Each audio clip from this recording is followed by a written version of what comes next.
जैसे भगवान कृष्ण महाभारत में अर्जुन के सारथी बने थे, ठीक वैसे ही एलन मस्क डोनाल्ड ट्रंप के राष्ट्रपति चुनाव 2024 में शुरू से अंत तक उनके साथ बने रहे और जीत में एक बड़ी अहम भूमिका निभाई। अब आप सोच रहे होंगे कि चुनाव खत्म हो गया है, डोनाल्ड ट्रंप राष्ट्रपति भी बन जाएंगे, ऐसे में अब क्या?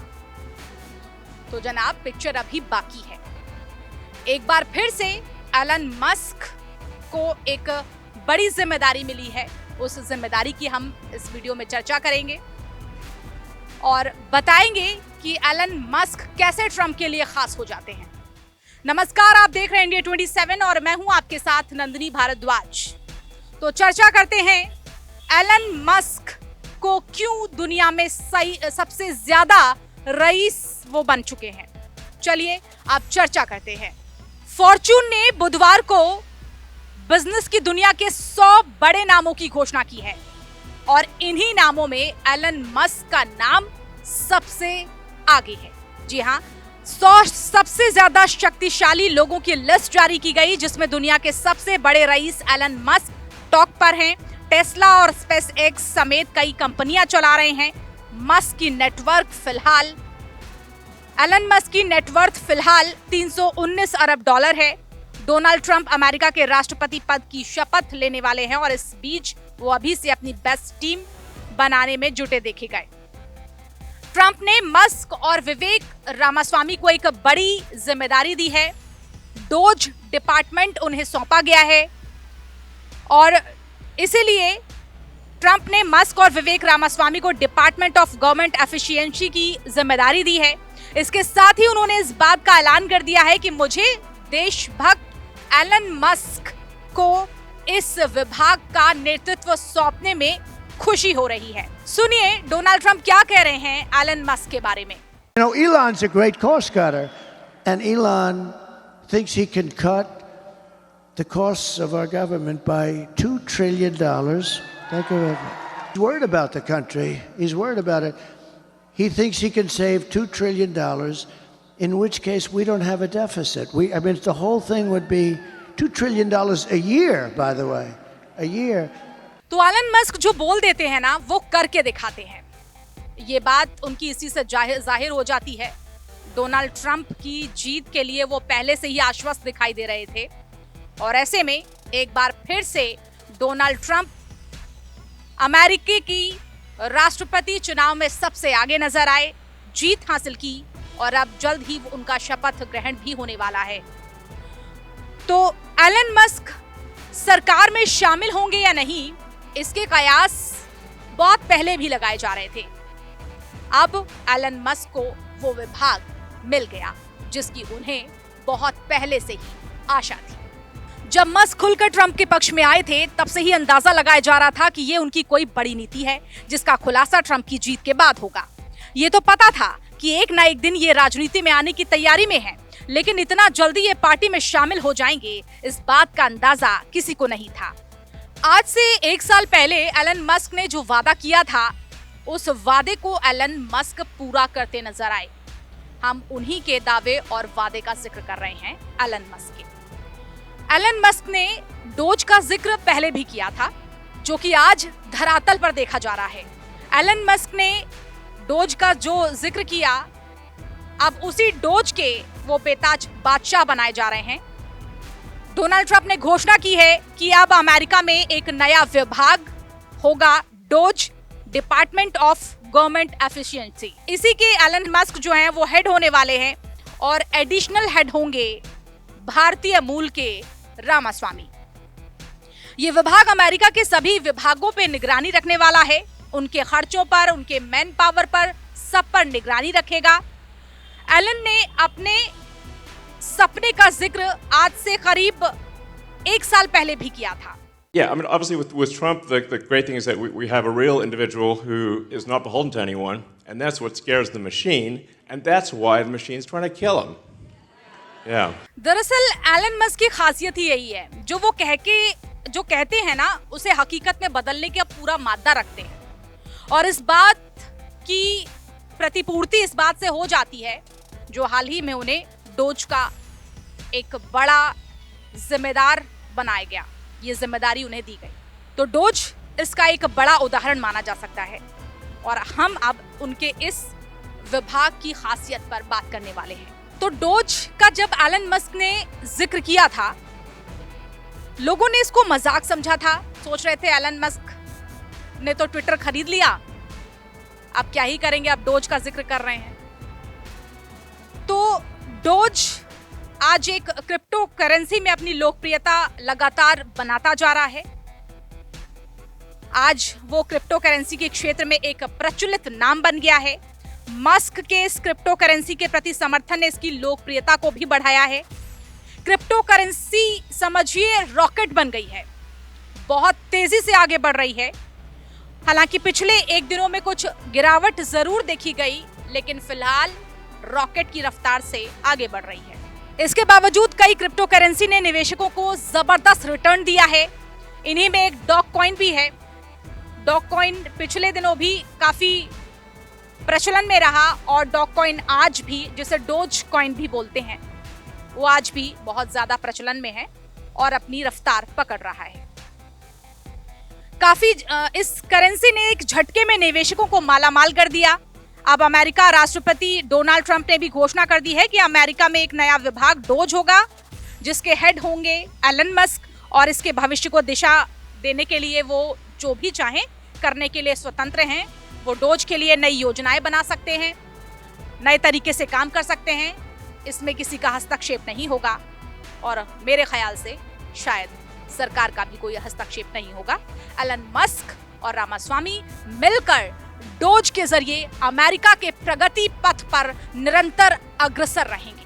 डोनाल्ड ट्रंप को क्रिप्टो करेंसी का समर्थक भी माना जाता है, वहीं मस्क भी क्रिप्टो करेंसी के फेवर में रहे हैं।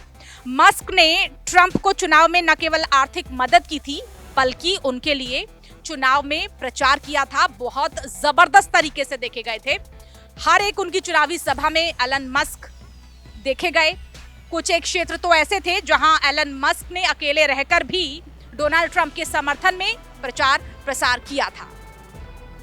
तो ऐसे में माना जा रहा है कि डोनाल्ड ट्रंप के राष्ट्रपति पद के संभालने के बाद एलन मस्क पूरे शबाब में आएंगे, पूरे रुबाब में आएंगे और अधिकार क्षेत्र के साथ अमेरिका को आगे बढ़ाने का काम करेंगे।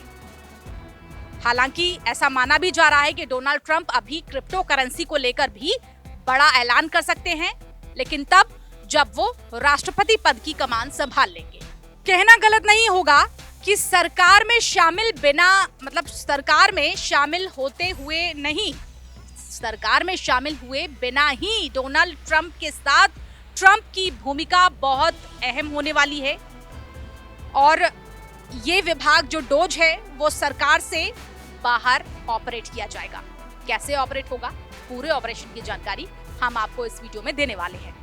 तो एलन मस्क अपने साथी रामास्वामी के साथ मिलकर डोज विभाग की कमान संभालेंगे और साथ मिलकर अमेरिका के डिपार्टमेंट ऑफ एफिशिएंसी, माफ कीजिएगा, अमेरिका के डिपार्टमेंट ऑफ एफिशिएंसी को चलाएंगे। ये विभाग सरकार सीनेट से बाहर ऑपरेट होगा। इस विभाग को काम करने के लिए सीनेट से परमिशन की जरूरत नहीं होगी। डोज होगा वो सरकार में, सीनेट में जो भी कटौती होगी, अनावश्यक खर्चे होंगे, उसमें कटौती करेगा और सीनेट को सलाह भी देगा कि आप ये कर सकते हैं, ये नहीं, ये करना बेकार है, इसे नहीं कर सकते। तमाम तरीके के एक्ट इस डिपार्टमेंट में डोज के जरिए दोनों एलन मस्क और रामास्वामी करेंगे। मस्क और ट्रंप ने चुनावी प्रचार में सरकारी खर्च में बड़े स्तर पर कटौती का वादा किया था। फिजूल खर्ची को रोकने के लिए ऐसा मस्क ने और ट्रंप ने पूरा खाका तैयार किया है। विभाग संघीय एजेंसियों के खर्च का ऑडिट करेगा और पारदर्शिता भी सुनिश्चित करेगा। अगर डोनाल्ड ट्रंप की माने और एलन मस्क की माने तो उनका जो ये तरीका है काम करने का, ये सेव अमेरिका को करने में एक बड़ी महत्वपूर्ण भूमिका निभा सकता है। कैसे, उसी का जिक्र हम अपने अगले जिक्र में करने जा रहे हैं। तो डिपार्टमेंट ये सेव अमेरिका मूवमेंट के लिए काफी अहम होने वाला है और ऐसा डोनाल्ड ट्रंप का मानना है। उन्होंने जब मैनहट्टन प्रोजेक्ट का जिक्र किया था, तो मैनहट्टन प्रोजेक्ट है क्या, उसकी जानकारी भी हम आपको दिए देते हैं। मैनहट्टन प्रोजेक्ट डोनाल्ड ट्रंप का काफी खास रहने वाला है। तो मैनहट्टन प्रोजेक्ट का हम जिक्र कर रहे हैं। मैनहट्टन प्रोजेक्ट दूसरे विश्व युद्ध के दौरान पहला परमाणु बनाने के लिए शुरू की गई एक शोध और एक विकास परियोजना था। इसमें संयुक्त राज्य अमेरिका को यूनाइटेड किंगडम और कनाडा ने भी सहयोग किया था। ये प्रोजेक्ट 1942 से लेकर 1946 तक चला। इस प्रोजेक्ट का आइडिया नेचर पत्रिका में छपे जर्मन वैज्ञानिकों के एक शोध पत्र से आया था, जो परमाणु विखंडन पर आधारित था और इसका मूल आइंस्टीन का एक फॉर्मूला था।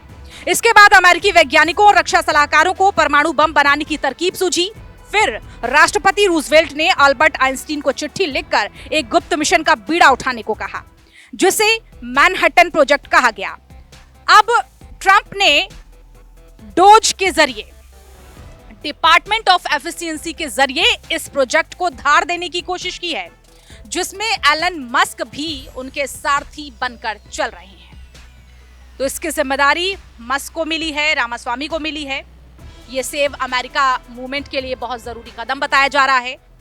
दोनों बेहतरीन शख्स मिलकर इस पूरे परियोजना को, इस योजना को एक नए आयाम पर ले जाने की सोच रखते हैं, पूरा मादा रखते हैं, और ये सेव अमेरिका मूवमेंट के लिए काफी अहम माना जा रहा है।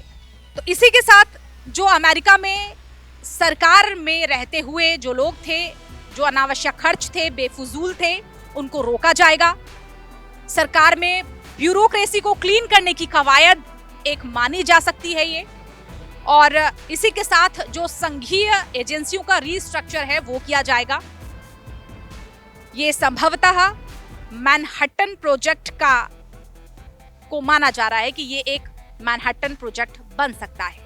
रिपब्लिकन नेताओं ने एक लंबे समय से डोज के उद्देश्यों को पूरा करने का सपना देखा है। एलन मस्क भी इस सपने को लगातार देखते आ रहे हैं, और दूसरे विश्व युद्ध में मैनहट्टन प्रोजेक्ट ने सेव अमेरिका के उद्देश्य को पूरा भी किया था। तो इसका लक्ष्य 2026 तक अमेरिका की जब 250वीं स्वतंत्रता दिवस का मौका होगा, उस मौके पर एक नई सौगात देना है। क्या Elon Musk, Ramaswamy, Donald Trump इस सपने को पूरा करने में, अपने दावे और वादे को पूरा करने में कामयाब हो पाएंगे? क्या उनका ये कदम अमेरिकी राजनीति में एक नया मोड़ लेगा, दिलचस्प मोड़ लेगा? क्या ट्रंप अमेरिकी सरकार के साथ, रामास्वामी के साथ, सरकार की कार्यकुशलता का उन्हें जो प्रमुख बना दिया गया, ऐसा करने में ये सरकार कामयाब होगी? ये देखना काफी दिलचस्प होगा। आप इस पूरे मुद्दे पर अपनी राय हमारे साथ साझा कर सकते हैं। फिलहाल मेरे साथ इतना ही। मुझे दीजिए इजाजत। नमस्कार।